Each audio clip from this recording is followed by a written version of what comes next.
মুহূর্তে আমরা দাঁড়িয়ে আছি নারায়ণগঞ্জের সোনারগাঁয়ের খিদিরপুর এলাকায়। আর এখানে আমার পিছনে যেই পানি দেখতে পাচ্ছেন, এই পানিগুলো আপনাদের কাছে মনে হতে পারে এটি কোনো বন্যা কবলিত এলাকা। আসলে এটি কোনো বন্যা কবলিত এলাকা নয়, এটি বৃষ্টির পানি জমে জলাবদ্ধতার সৃষ্টি হয়েছে। আর এই জলাবদ্ধতার কারণে এই এলাকার যে রাস্তাঘাট থেকে শুরু করে আপনার বাড়িঘর সব পানির নিচে চলে যায়। এই জলাবদ্ধতার কারণে এই এলাকার বিভিন্ন শ্রেণী পেশার মানুষের চলাচলের নানা রকমের সমস্যা হচ্ছে।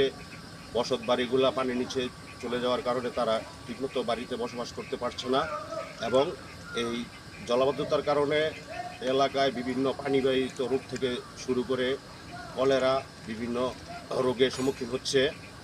এবং এই এলাকার মানুষ তাদের কর্মস্থল এবং বিভিন্ন কাজে যেতে পারছে না।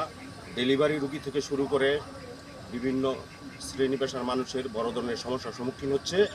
এ বিষয়ে পানি উন্নয়ন কর্মকর্তার সাথে যোগাযোগ করলে তারা আমাদেরকে জানান যে আসলে পানি নিষ্কাশনে তাদের প্রয়োজনীয় যে জনবল এবং প্রয়োজনীয় যন্ত্রপাতি পর্যাপ্ত পরিমাণে না থাকার কারণে তারা তাদের ভূমিকা ঠিকমতো পালন করতে পারছে না। এই ছিল নারায়ণগঞ্জের সোনারগাঁ থেকে ইকবাল বিন হাকিম, চ্যানেল এস।